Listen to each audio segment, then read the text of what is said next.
అవును. సో ఇప్పుడు ఎమ్మెల్సీ ఎన్నికల్లో కూడా బీసీలకు ఓట్లు వేయాలి బీసీ క్యాండిడేట్స్ కనే అంటున్నారు. అవును. మీరు మరి నల్గొండ, ఖమ్మం ఈ ప్లేస్ లో ఉన్న ఎమ్మెల్సీ క్యాండిడేట్స్ కి ఇద్దరు బీసీలకి మీరు సపోర్ట్ చేస్తున్నారు. అవును. అట్లా ఎట్లా కుదురుతుంది? అంటే ఇది ప్రయారిటీ ఓటింగ్ యశోద గారు.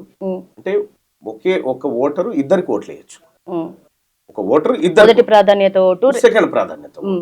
అయితే కాంపిటీషన్ అనేది ఇద్దరు బీసీల మధ్యలో ఉన్నప్పుడు ఏదో ఒక బీసీ గెలుస్తాడు. అర్థమైందా?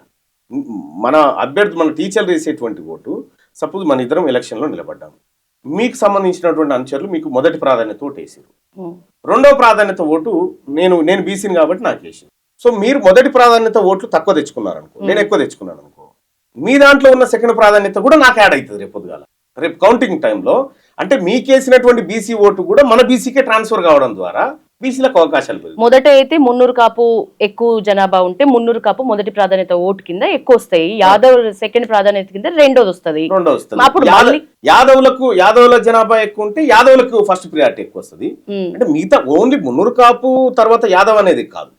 నేనేం చెప్తానంటే ఈ బీసీలందరికి సంబంధించినటువంటి ఇవాళ టీచర్లు వరంగల్, నల్గొండ, ఖమ్మం ఏది టీచర్ ఎమ్మెల్సీలో టీచర్లంతా ఇవాళ ఎంత ఫిక్స్ అయిపోయినారంటే, నిన్న మేము ఆ ర్యాలీలో పోతా ఉంటే వాళ్ళు ఎవరైతే ఆ శ్రీపాల్ రెడ్డి వాళ్ళు నిలబడి వాళ్ళ కార్లలో వచ్చి ఓట్లు మీకే అన్న కారు ఇది అని చెప్తా ఉన్నారు. అంటే బీసీలో ఎంత చైతన్యం వచ్చింది చూడండి, ఎంత చైతన్యం వచ్చింది. So Warangal, Nalgonda, Khammam teacher MLC బీసీల హస్తగతం చేసుకోబోతా ఉన్నారు. రెండు టీచర్ ఎమ్మెల్సీ, ఒక గ్రాడ్యుయేట్ ఎమ్మెల్సీ. మీ అభిప్రాయం ప్రకారం ఎట్లా ఉండే అవకాశం ఉంది అవుట్ రిజల్ట్స్?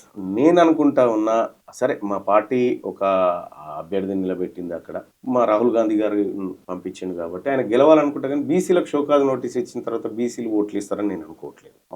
మనకి ఎంత గెలవాలని ఉన్నప్పటికీ కూడా మనం ఏం చేయలేం కొన్ని సందర్భాల్లో. బీసీలకు షోకాజ్ నోటీసులు ఇచ్చి బీసీలంతా ఉండొద్దు, బీసీలు వేరు మేము వేరు అనేటువంటి ఒక వ్యవస్థ క్రియేట్ అయిన తర్వాత ప్రజల్లో సాధారణంగానే అచ్చా మీరు ఇట్లా అనేటువంటి ఒక మనం ఇప్పుడు నేను చెప్పినా వినే పరిస్థితి ఉండదు. కాబట్టి నేను అనుకుంటా ఉన్నా ఈ 3 స్థానాలు బీసీలు గెలవచ్చు. ఈ 3 స్థానాలు ఈసారి బీసీలు గెలుస్తారనేది నాకున్నటువంటి అంచనా. మీకు గట్టి నమ్మకం ఉంది, చైతన్యం వచ్చింది అని, కాబట్టి ఖచ్చితంగా